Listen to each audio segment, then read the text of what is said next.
Alright, before anyone calls me a hater, let me make this crystal clear. I don't hate Europe. I don't hate international fans. I don't hate Madrid, Brazil, London, or Germany. None of that.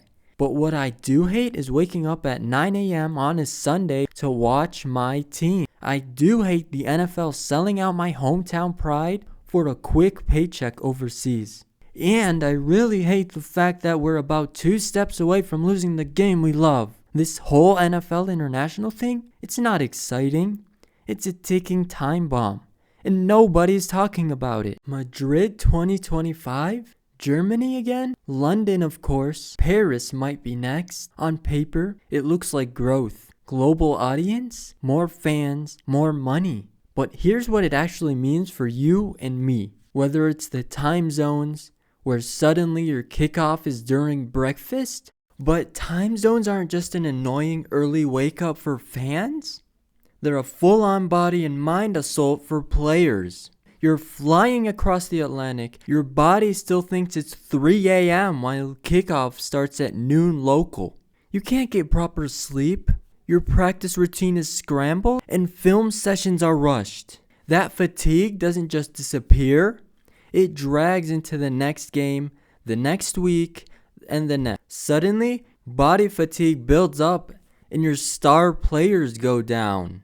Players might not even be fully awake and offenses misfire, and a team should be primed to win? They start dropping games they shouldn't.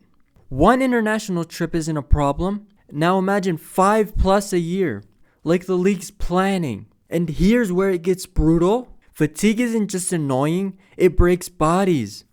Hamstrings snap, knees flare, backs lock up.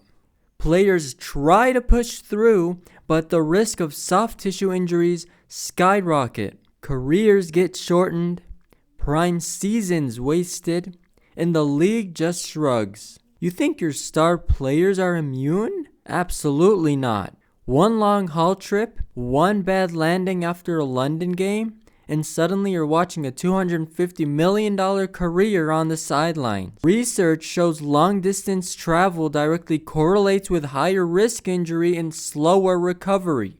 The league is doubling down, not backing off.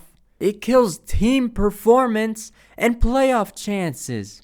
Look at the Jaguars. Their record dipped after their London trip. Practice is compressed. Bodies breaking. Games that should be wins turn into nail-biters or straight losses because teams are still operating on an airplane time. One international game used to be manageable. Now it's 5? And it's not just Jacksonville. It's every single team. Any team sent overseas risks their playoff hopes, their star players, wins, stats, and careers. The league says it's about growing the game. But where's the growth?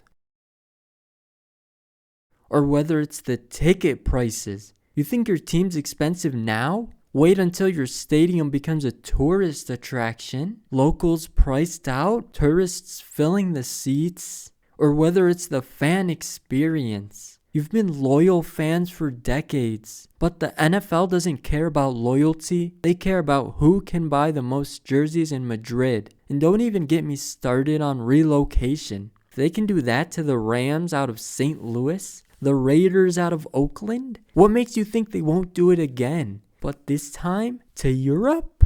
Look, if you're a fan in Spain, Germany, London, whatever, this isn't about you. You deserve football. You love the game. I respect that. But the league doesn't care about you either. You're not fans to them. You're dollar signs. And here's the truth. They've already tested this. The Patriots? Yeah, I'm a Patriots fan. But think about it. The league used their dynasty, the Brady-Belichick empire, to sell football to the world. They were the face of the NFL. Now, they get no internet. They went from global centerpiece to discarded afterthought. And if the league can use and dump the Patriots, what do you think happens to Buffalo, Cleveland, Green Bay? Those small market teams that are actually the heart of football. Picture this. It's the year 2030. The Jaguars aren't in Jacksonville anymore. They're the Madrid Jaguars. London has its own permanent franchise. Berlin gets one too. Every week, your schedule's in chaos. Sunday mornings at 9 a.m., random Tuesdays at noon, night games at 2 a.m., rivalries watered down, history erased. That sacred feeling of being in your city's stadium, surrounded by fans who've bled the same colors for generations. Gone. Now it's another tourist attraction, like seeing the Eiffel Tower. And good luck explaining to your kid why your team left your hometown to grow the brand overseas. This is bigger than time zones or ticket prices. This is about the soul of the game. Football isn't about touchdowns, it's about identity. It's about pride. Green Bay isn't Green Bay without Lambeau. Bills aren't the Bills without Buffalo fans jumping through tables. You rip that away, you turn this game into a soulless, global traveling circus. Something that belongs to no one. And the second fans feel like this isn't theirs anymore, that's when football dies. Not from lack of money, not from lack of talent, but from lack of soul. And that's why I'm saying this now. The NFL going global, it's not progress, it's betrayal. We're not against international fans. We're against the billionaires who would rather trade loyalty for cash. So what do? We fight back with what the league actually cares about. Our attention, our voice. Because the second we accept 9 a.m. kickoffs, $500 tickets, and relocations to Europe, it's over. Football belongs to us. To the cities, to the fans who've been here since day one.